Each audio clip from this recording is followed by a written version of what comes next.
Hey guys, it's Mandy, and today we are doing a comparison of my brush lettering from when I first started 3 months ago to what it looks like now. So we're going to be using some Kokio Campus lined paper. I find this paper to be very smooth. I'm going to be using the Tombow Fudenosuke pen in the heart tip. So the main thing from when I first started to where I am now is that I feel like I've really found my style. And when I first started lettering, I copied someone else's style so that I could get a hang of how to do the uppercase letters.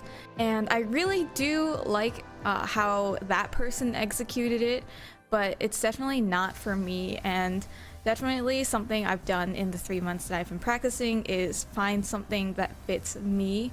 And my style is a lot more simple. The main loop that I do is for my G's and Y's, and I find those to be fun. You can also see that as I've progressed, my letters have become less slanted and more full. For example, the C in Cupid, it looks very much like a slanted oval when I did this in February, but as you can see now, it's much more full, much more rounded.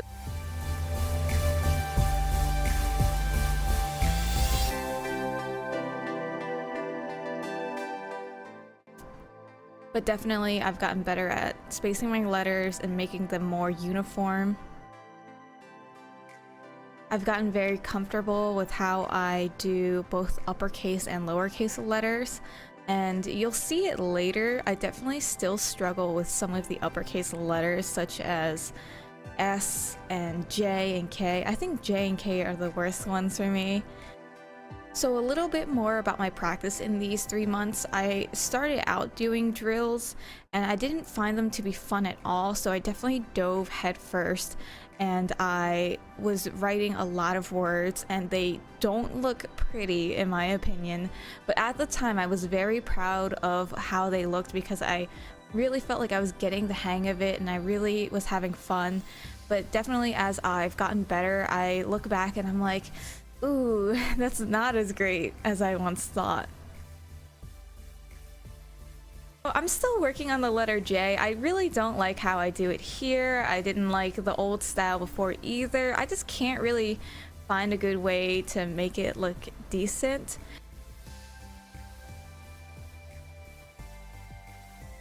As you can see here, this Y is less squished, less skinny, and the tail is a little more horizontal rather than vertical.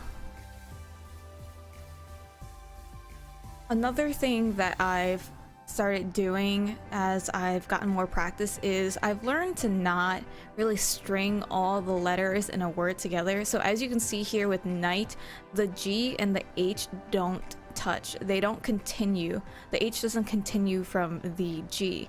And this is something that I had a hard time doing at first, but I definitely feel like it helps me with some of the more difficult words to do. Like when there's 2 F's or 2 S's, but even with the word night, I really like to do the G tail like that, and I feel like you can't do that kind of tail and have it connect to the H in a flowing way. So definitely this is something I've learned from other people, from watching other people's videos, is that you don't have to connect all the letters all the time.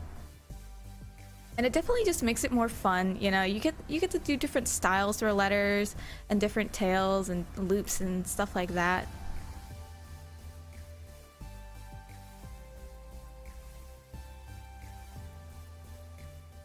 Don't know if you can tell, but you can look at my letters like M and N, and they don't exactly have that straight, rigid line that I was going for when I first started practicing. There's more of a curve to them.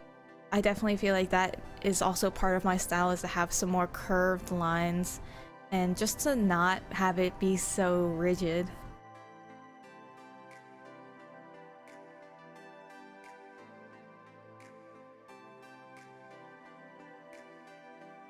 Looking at the lowercase t and understand, I've also come to understand how to cross my T's with a more curved line that looks a little more interesting than just a straight line, and that's also something that took practice.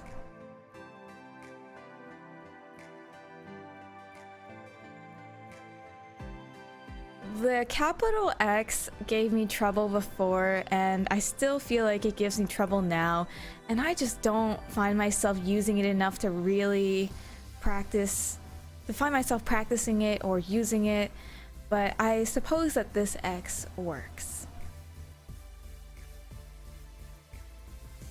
With yours and Zest, you can once again see that I don't always connect the letters together in a word, and I think that sometimes it just looks better like that and just feels more natural when you don't connect it. So there you have it. This is my progress from February 11th to May 11th. You can see how I've taken this baseline and changed it to how I feel comfortable doing letters and something that fits more of my style. Thank you guys for watching. I appreciate it. You can check out my Instagram, Sparrow in the Sun, for more brush lettering, bullet journal, and painting creative stuff from me. But that's it. Thank you guys. Bye.